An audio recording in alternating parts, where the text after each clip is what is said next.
This is the tale of the rise and fall of a joke band. The year is 2001. My friends and I are 18, 19, 20. And before moving away to Vancouver, we stopped to get some essential housewares at the Kelowna, BC Value Village. This being the age of landlines, one of those essentials was an answering machine. The machine was a bulky 90s console that used full-size cassette tapes and had the words Sanyo TAS 1000 written across the cassette bay. And when we opened up that cassette bay, we found that the previous owner had left their tape inside. So we pressed play, and the first thing we heard was the outgoing message. "Hello," says a woman's voice. "Oh, sorry, you've got the machine, not a real person." We played the rest of the tape through, and right away, some of the callers became very special to us. One's name, as best we could decipher it, was Ron Rondon. Ron Rondon called with increasing urgency multiple times about picking up the owner's car. The owner of this tape seemed to be named Marta. So he calls, and it's not so much the content of what he says that's funny as his attitude, which is this mix of officious, ingratiating, and inevitably sleazy.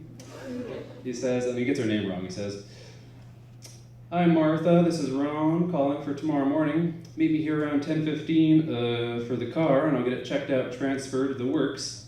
And I hope you call me back to confirm this. I hate to book a day off for nothing. Okay, so call me back. I'm at 993-3305. Now, there was something kind of sing-songy about the way that he said, "I'm at 9933. We rewound it a couple of times, and it actually started reminding us of the way a DJ could scratch a record. You know, I'm at 9933, I'm at 9933. And after a little while, just the way you get a song stuck in your head, we had part of Ron Rondon's phone number stuck in our heads. So we built up a loop, and then we put a dance track behind it. It has like a pounding techno beat and these jubilant cascading synthesizers, and it was surprisingly catchy. The last little trick was to add a cassette tape, like a scratching track, so that, you know, in the side of your ear, as you listen to it, you hear Ron Rondon coming up, you know, from your side and saying, like, "Woke a day off for nothing," over and over again with that curvy little chuckle. So you know when you hear a word over and over again and it starts to lose all of its meaning? It's called semantic satiation. Somehow this had the opposite effect, so that once we'd worked on I'm at 9933 for several hours, it started to seem more and more meaningful to us. Like that being at 9933 was some kind of elusive state to which Ron had ascended, and from which he was now taunting the rest of us. And so we got hooked on it. We were suddenly insatiable. We were a band called TAS 1000, after the answering machine. So for the next year, we listened to Marta's answering machine with instruments in hand, always trying to find those accidentally melodic snippets of speech. Ron was the gift that kept on giving. After he scolds her, you know, "Don't be late," his next song is, "I've been delayed, I've been delayed, I've been delayed, gonna be delayed." So we gave that one a walking bass line with its tail between its legs. Another message was just as quotidian, but a little bit more mystifying. Someone named Jane Brooks calls Marta to say, "You took a pair of protein shoes, you took a pair of protein shoes." Long, fruitless hours spent trying to figure it out. What are protein shoes, and why had Marta taken them away? One message was especially touching. It was a young-sounding woman. She could hardly contain herself. She calls to say, "Hello, Marta and Aja and everybody from the whole Hal Lescard household. This is AJ Whalen. I'm just phoning to say thank you, Marta and Aja. I appreciate your help. I have passed my examination. Oh, I'm so excited. I'm truly fully licensed hairstylist." Okay, I'm excited, but I gotta calm down now and phone some more people and tell them I did it. Thanks so much, so very, very much. Have an awesome day. Bye-bye.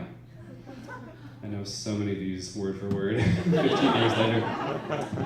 So we turned that one into a country song with hand claps and foot stomps and a Sweet Home Alabama chorus. So after a year, we had about 12 of these things, and we pressed a CD, which we called A Message from Marta, the owner of the machine. But we didn't really know what to do with it. We had a CD release party, but it was just crashing the party next door and hijacking the stereo and starting an I'm a 9933 breakdancing competition. But people got pretty into that, and so we thought maybe we should step up our game and do live shows as Taz 1000.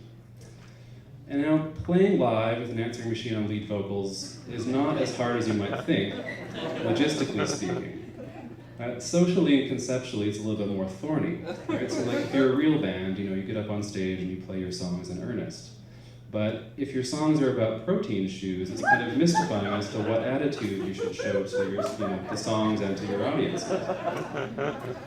We started with the instinct to be like friendly entertainers, and for a while we entertained fairly successfully. We had people dancing at our shows. We got like a little bit of cult buzz on the radio stations. CBC interviewed us, said that we were like Brock and Picasso, only like 4/5 in jest. Maybe our weirdest exposure came from a little cameo in an animated kids chat room with like penguin avatars, and they would waddle around into a little igloo, and in the igloo was a little penguin band dressed up as like jazz penguins, and their only song was a never-ending loop of "I've Been Delayed." More on that later. But as we were getting more attention, we were already starting to get sick of Taz 1000. There's only so many times you can listen to answering machine messages on repeat and have it be fun. So we started to, act out on stage because we had a lot of, gigs still lined up, and our way of venting our frustration was to be kind of petulant jerks. We kind of were reimagining our role. Like, we decided that being a joke band wasn't so much about being a band that told jokes as being a band that inflicted a joke on you. So we started pumping nauseating amounts of fog into the audience during the shows. We started smashing guitars during I'm Truly Fully Licensed Hairstylist, but because it was a country song, the guitars were acoustic, and we would leave every venue covered in wood chips. Our bass player was the most reluctant to be in the band, and naturally we chose him to handle our stage banter, which became increasingly deranged. We launched into one song one night with him just shrieking like a string of profane invective directed at Marta, Ron Rondon, and all the other callers. Which is around the time that Marta found out about us.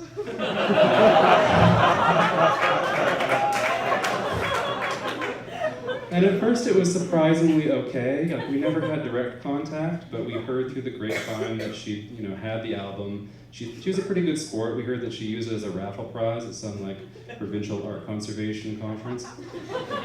But pretty soon we got an angry cease and desist letter, not from Marta, but from her sister. And her sister starts off by saying, "Oh, this is hurting Marta professionally," but then it deteriorates into a rant about how Marta always got more attention than she did.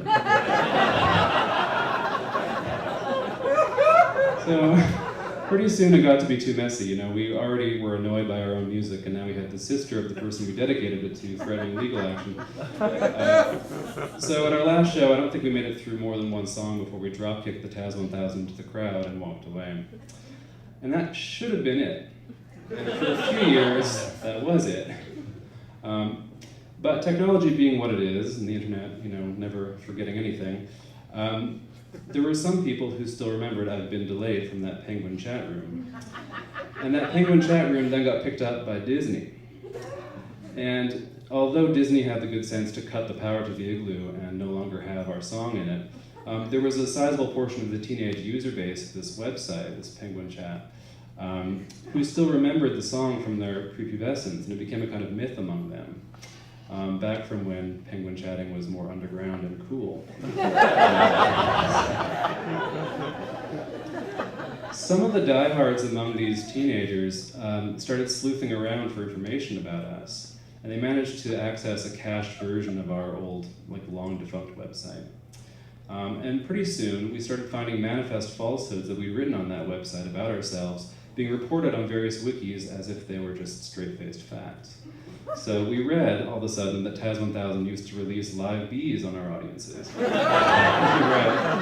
that Marta had chased us with her bloodhounds across the Mexican border, and also that 2, possibly 3 of us were dead. So for a while, the posthumous attention was kind of just bemusing, right? But with the advent of Facebook, some of these kids started cyberstalking and ultimately catfishing us. So one fan assumed the identity of one of the members of the band and started a Taz 1000 Facebook page where he claimed that a new album was about to drop.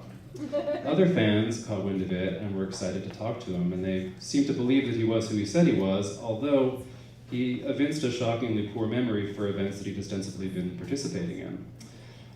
The most brazen example of this was when a comedy radio show contacted this imposter to interview him about Taz 1000. The radio show had other legitimate guests like Jimmy Fallon, Mike Birbiglia, and Reggie Watts, but he calls this teenage imposter up as a genuine admirer of Taz 1000 and says, thanks for talking to me, tell me about the band. And for a bad phone connection, the teenager says, the band is right now, well, they're all dead. Oh, says the host. Oh, well, do you mind if I ask what happened? There's a suspiciously Google-length pause. Well, they all died in their different ways, he says. John, there was something wrong with his brain. Matt and Scott, I'm not quite sure, but they're dead, and I'm lucky I survived. And as we, the real surviving members of Taz 1000, listened to this abominable travesty, we reflected that there was a certain amount of poetic justice. These kids were digging through our past and repurposing our identities, just as we had done to Marta and her callers. And to them, our album from the early 2000s was as intriguing an artifact as, to us, Marta's tape had been from the early 90s. This was truly the punishment we deserved.